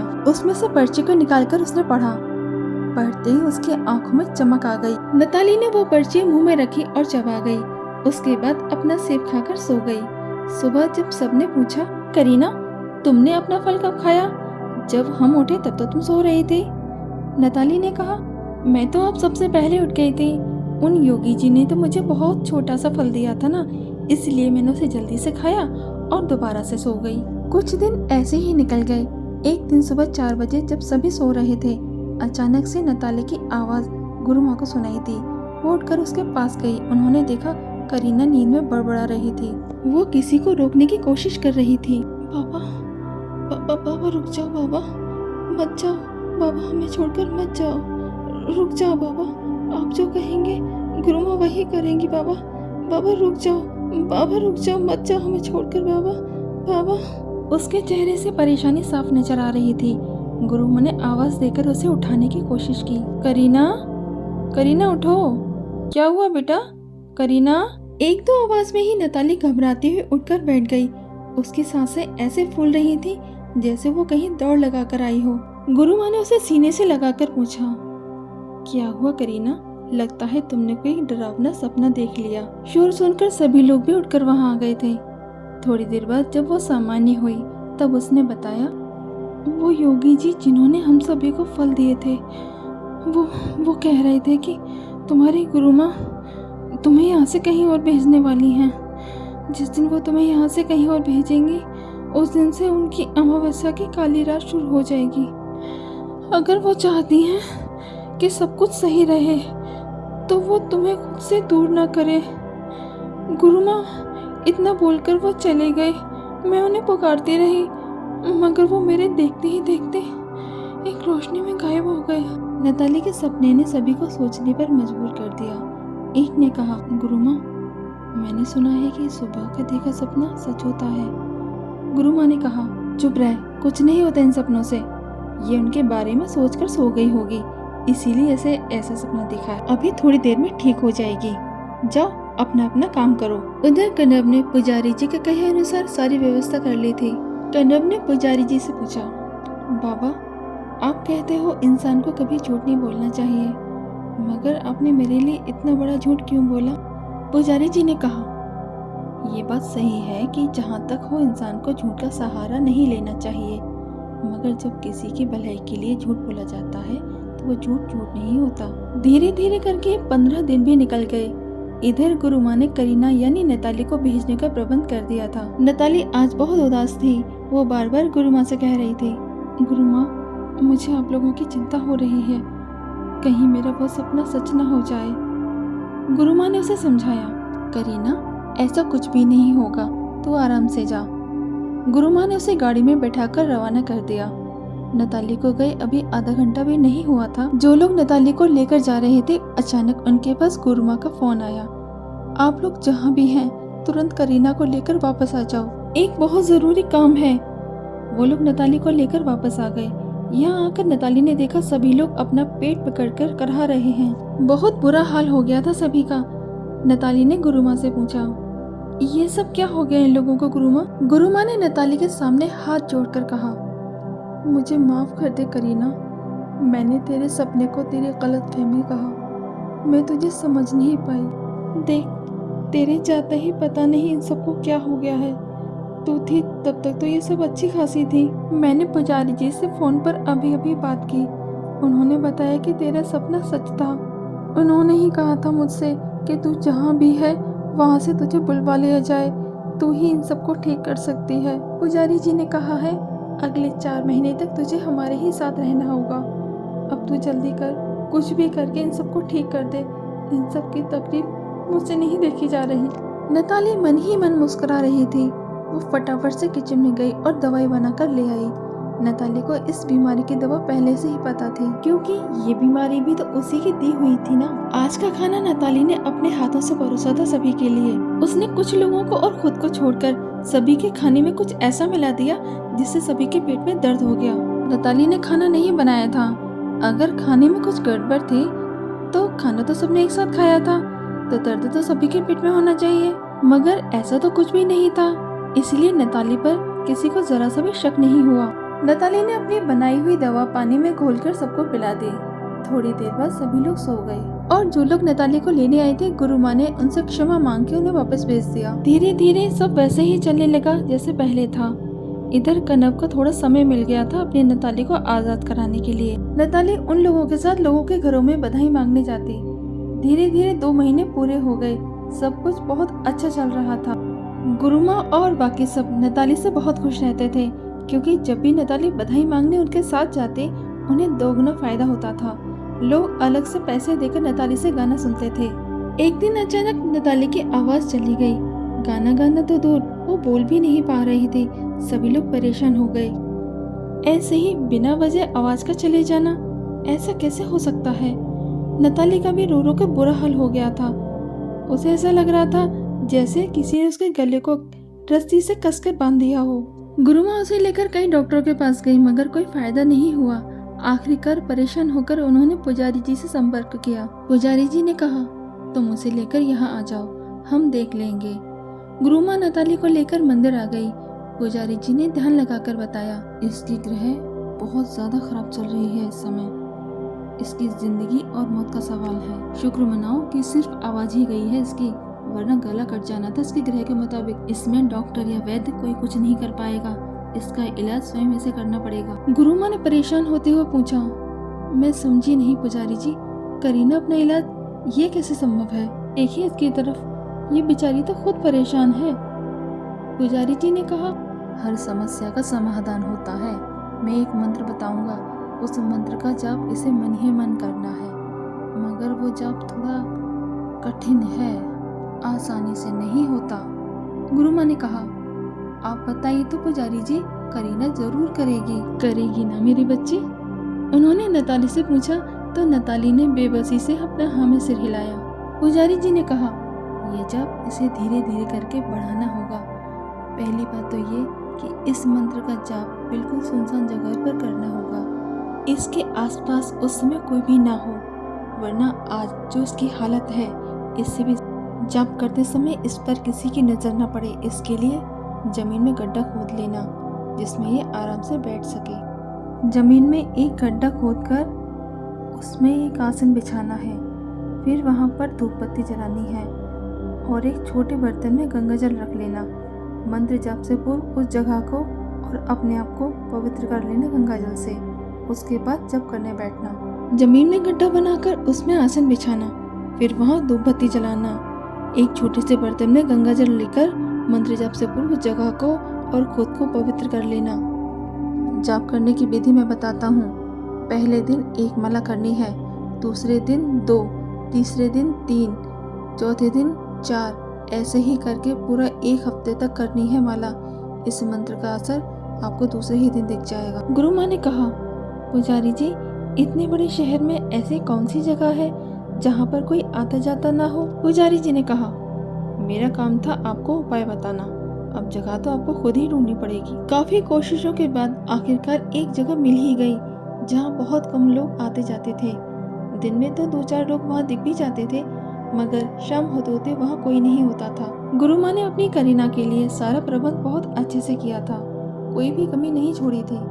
उन्होंने अपनी गाड़ी नैताली से कुछ दूर पर खड़ी की ताकि वो इस बात का ध्यान रख सकें कि उनकी करीना जिस गड्ढे में बैठकर जाप कर रही है उसके आसपास कोई जानवर वगैरह ना आए। पहले दिन का जाप 5 मिनट में ही खत्म हो गया, इसलिए वो जल्दी आ गई।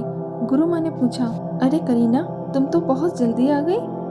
नैताली ने इशारों में कहा, छोटा सा मंत्र है गुरु माँ, और आज वैसे भी पहला दिन है तो एक ही माला करनी थी, इसलिए जल्दी हो गया। अब जैसे जैसे दिन बढ़ रहे थे नैताली के गड्ढे से बाहर आने का टाइम भी बढ़ रहा था। 1 हफ्ता पूरा होने में अभी 2 दिन शेष बचे थे। गुरु माँ गाड़ी में नैताली का इंतजार कर रही थी। उनके साथ उनकी 2 शिष्या भी थी। उन्होंने गुरु माँ से कहा, गुरु माँ, आज तो बहुत देर हो गई करीना को, अभी तक तो आ जाना चाहिए था उसे। गुरु माँ ने कहा, अब थोड़ा टाइम तो लगेगा, टेंशन मत लो, आ जाएगी थोड़ी देर में। मगर अब तो बहुत देर हो चुकी थी, करीना अभी तक बाहर नहीं आई थी। अब तो गुरु माँ को भी चिंता होने लगी। उन्होंने कहा, सुनो, तुम दोनों जरा जाकर तो देखो क्या बात है, कहीं ऐसा न हो बेचारी जाप करते करते बेहोश हो गई हो। वो दोनों जैसे ही गड्ढे के पास पहुंची, दोनों जोर से चीखी, गुरु माँ, यहाँ आइए, गुरु माँ, जल्दी आइए। गुरु माँ घबराते हुए वहाँ आई और जैसे ही गड्ढे में झांका, उनकी आंखें फटी की फटी रह गईं, क्योंकि वो गड्ढा खाली था, वहाँ कोई भी नहीं था, मतलब साफ था, बुलबुल आजाद हो गई थी। गुरु माँ बेहोश होते होते बची। उनकी दोनों शिष्या उन्हें किसी तरह संभाल कर घर ले गईं। जिस दिन गुरु माँ करीना के लिए जगह फिक्स करके गई थी, कनव उसी समय से अपने काम पर लग गया था। उसने उस गड्ढे तक एक गुप्त सुरंग तैयार कर ली थी। उस दिन जैसे ही नैताली उस गड्ढे में उतरी, कनव उसे उसी सुरंग से बाहर निकाल कर ले गया। उस समय इस बात पर किसी ने ध्यान नहीं दिया। बाद में जब होश आया तब वो लोग उस गड्ढे की छानबीन करने पहुंचे, मगर अब बहुत देर हो चुकी थी। उधर कनव ने सारी तैयारी पहले से ही कर ली थी। वो नैताली को लेकर सीधा एयरपोर्ट पहुंचा और अपनी नैताली को लेकर सीधा अमृतसर चला गया। वहाँ पर कनव के बहुत अच्छे दोस्त का फार्म हाउस था जो खाली पड़ा रहता था। कनव ने अपनी पूरी बात उसे बताई तो वो कनव की मदद करने के लिए तैयार हो गया। कनव के उस दोस्त का नाम सत्या था। कनव ने उससे सारा अरेंजमेंट करवा लिया था। उसने वही नैताली के लिए सारी व्यवस्था कर दी थी जिससे वो उसका गाना रिकॉर्ड कर सके। सत्या ने नैताली को सलाह दी, तुम हमेशा क्लासिक गाने गाती हो, सभी ने आज तक तुम्हारे वही गाने सुने हैं, लेकिन अब से तुम क्लासिक गाने नहीं गाओगी। तुम अपने गानों में पंजाबी तड़का मारो और अपने गानों पर सबको बल्ले बल्ले करने पर मजबूर कर दो। और ये लो फोन, तुम दोनों अपने पास रखो, इसमें मेरा नंबर फीड है। जब तुम्हें मुझसे कोई बात करनी हो तो व्हाट्सएप पर कॉल करना। यहाँ वाईफाई लगा है इसलिए नेटवर्क की कोई प्रॉब्लम नहीं होगी तुम्हें। नैताली ने कहा, वो सब तो ठीक है, मगर मैंने आज तक इस टाइप के गाने कभी नहीं गाए। सत्या ने कहा, तुम पहले अच्छे से प्रैक्टिस करो इस फोन की मदद से, उसके बाद हम तुम्हारा गाना रिकॉर्ड करेंगे, ठीक है? तुम पहले रिलैक्स हो जाओ, फिर कुछ करना। चलो अब मैं चलता हूँ, तुम लोग आराम करो। बहुत ही कम समय में नैताली की प्रैक्टिस कंप्लीट हो गई थी। अब वो पूरी तरह से तैयार थी। इस समय उसके गानों को सुनकर कोई नहीं कह सकता था कि ये आवाज उसी छुई मुई सी नैताली की है। सत्या ने उसके गाने की रिकॉर्डिंग अपने पास रख ली और स्टूडियो पहुंच गया। वहां जाकर उसने वो रिकॉर्डिंग सुनाई। हालांकि ये सब इतना आसान नहीं था उसके लिए, मगर फिर भी उसने हार नहीं मानी। 1 दिन 2 दिन कई दिन चक्कर लगाए, घंटों इंतजार किया, तब कहीं जाकर उसका नंबर आया। रिकॉर्डिंग सुनते ही सबके चेहरे खिल गए। उन लोगों ने कहा, इस आवाज में कशिश है, तुम उसे यही छोड़ जाओ और अपना फोन नंबर दे जाओ, हम तुम्हें फोन कर देंगे। उसी दिन तुम इन्हें लेकर जिनकी ये आवाज है यहाँ पहुँच जाना। उन लोगों में से एक ने सत्या को काट देते हुए कहा, अब इंतजार था तो सिर्फ फोन कॉल का। कई दिन निकल गए मगर अभी तक किसी का फोन नहीं आया। वो तीनों ही मायूस हो गए। एक दिन नैताली और कनव दोनों बैठे बैठे इसी बात पर चर्चा कर रहे थे। नैताली तो लगभग निराश ही हो गई थी, कनव उसे हिम्मत दे रहा था। तभी अचानक सत्या आया। आज तो वो कुछ अलग ही मूड में लग रहा था। उसके हाथ में एक बड़ा सा पैकेट था। उसने मुस्कुराकर लंबी लंबी सांस लेते हुए वो पैकेट उन दोनों के सामने रख दिया और बोला, खोलो इसे और इसमें जो भी है पहनकर जल्दी से तैयार हो जाओ। कनव ने कहा, तैयार हो जाओ तो ऐसे बोल रहा है जैसे किसी पार्टी में लेके जा रहा हो। सत्या ने कनव के दोनों कंधों को पकड़कर झिझोड़ते हुए कहा, पार्टी भी होगी लाली दी जान, तो चिंता ना करी। कनव और नैताली उसे आश्चर्य से देखने लगे। आखिरकार सत्या ने ही उस पैकेट को खोला और उसमें से कपड़े निकालकर उन दोनों के सामने रखती है। कपड़े देखकर कनव और नताली दोनों एक साथ बोले, ये क्या लेकर आए हो तुम? हम ये नहीं पहनेंगे। सत्या ने भी दोनों की नकल करते हुए कहा, क्या लेकर आए हो? हम नहीं पहनेंगे। मुझे क्या, मत पहनो, बिल्कुल मत पहनो। बाहर जो तुम्हारे चाहने वाले तुम दोनों को तलाश करते घूम रहे हैं ना, वो तुम्हारे रिश्तेदार, उनसे कैसे बचोगे? वो लोग बेताब हैं तुम लोगों को गले लगाने के लिए, तुमसे गले मिलने के लिए। जाओ। कनव समझ गया सत्या क्या कहना चाह रहा है। उसने कहा, सॉरी यार, हम तो भूल ही गए थे। तुमने सही कहा, थैंक्स यार हमें याद दिलाने के लिए। हमारे तो दिमाग से पता नहीं कैसे निकल गया कि वो लोग नताली को इतनी आसानी से अपने हाथों से कैसे जाने देंगे। और इस समय तो वो लोग और भी ज्यादा बौखलाए हुए होंगे, क्योंकि मैं नताली को उनकी नाक के नीचे से जो निकाल कर लाया हूँ। चल ठीक है, तू 2 मिनट दे, हम अभी तैयार होकर आते हैं। कुछ ही पलों में नताली और कनव सत्या के सामने आकर खड़े हो गए। एक पल को तो वो भी उन्हें नहीं पहचान पाया। कनव तो पूरा सरदार लग रहा था और नताली उसकी नई नवीली वट्टी यानी कि पत्नी, जिसने अपना खूबसूरत चेहरा दुपट्टे से ढका हुआ था। तीनों उसी एड्रेस पर पहुंच गए जो उस दिन स्टूडियो से सत्या को दिया गया था। वहाँ पर उन तीनों को 1 घंटे तक इंतजार करने को बोला गया।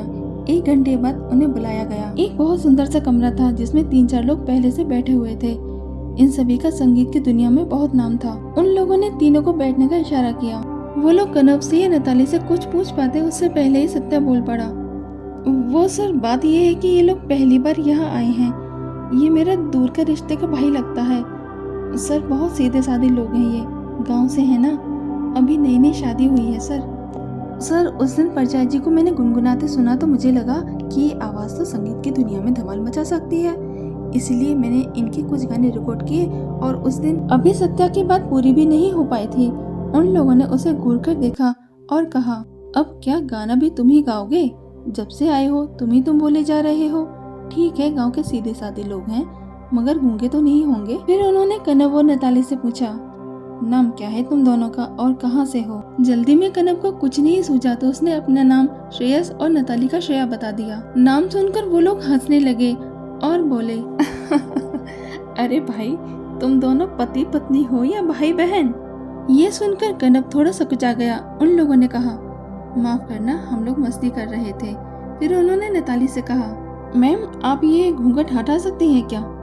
कनव ने कहा, जी माफ करना सर जी, हमारे यहाँ की औरतें अपना चेहरा सिर्फ अपने घर वालों को ही दिखाती हैं। आपको जो कुछ भी पूछना है आप ऐसे ही पूछ लीजिए। उन्होंने कहा, ठीक है, अच्छा ये बताओ तुमने संगीत की शिक्षा कहाँ से ली है? नताली ने कहा, सर जी हमारे यहाँ लड़कियों को बाहर जाने की इजाज़त नहीं दी जाती और ना ही कोई बाहर वाला हमारे घर आ सकता है। हमने तो रेडियो से ही सीखा है। रेडियो में जो गाने आते थे हम उनके साथ साथ गाते थे, बस ऐसे ही सीख गए। उन लोगों ने पूछा, क्लासिक गाने गा लेती हो?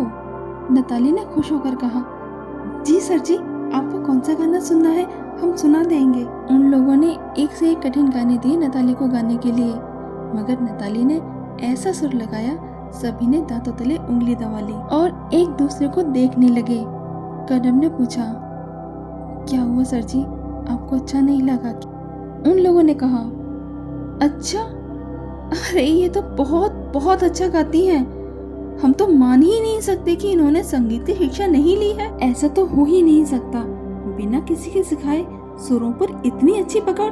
हम इनके 1-2 टेस्ट और ले लेते हैं, अगर ये उनमें अपना 100% देती हैं तो आने वाली अगली फिल्म की सिंगर यही होंगी। नताली ने वो दोनों टेस्ट भी पास कर लिए।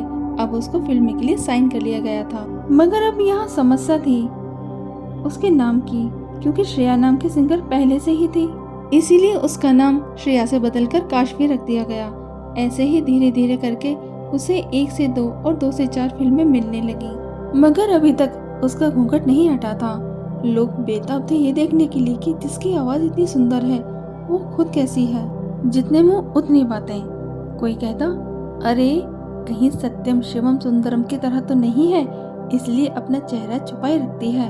तो कोई उसके ससुराल वालों को कोसता, कैसे ससुराल वाले हैं आज के समय में, इतनी पाबंदी कौन लगाता है अपनी बहू पर। कुछ समय बाद इन सारी बातों पर विराम लगाने का समय आ गया था, क्योंकि अब संगीत की दुनिया में काशवी का नाम भी जुड़ चुका था।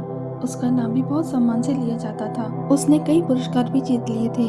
एक दिन कनव और सत्या ने अपने घर पर मीडिया वालों को बुलाकर नैताली का इंटरव्यू रखा। उस इंटरव्यू में नैताली ने अपनी पूरी सच्चाई लोगों को बताई और जो कुछ भी उसके साथ हुआ वो सब भी बताया। उसके बाद उसने लोगों से सवाल किया, मैं आप सबसे पूछती हूँ, क्या किन्नर होना कोई अपराध है? कोई भी माता पिता नहीं चाहते कि उनकी संतान का जन्म एक किन्नर के रूप में हो, मगर प्रकृति के आगे कोई क्या कर सकता है? इसमें किसकी गलती है, माता पिता की या फिर संतान की? बताइए आप लोग मुझे, क्या किन्नर इंसान नहीं होते? आप लोगों के जैसे उनके अंदर दिल नहीं होता क्या? आप लोग क्या समझते हैं, क्या आप लोगों की तरह हमारे अंदर ममता नहीं होती?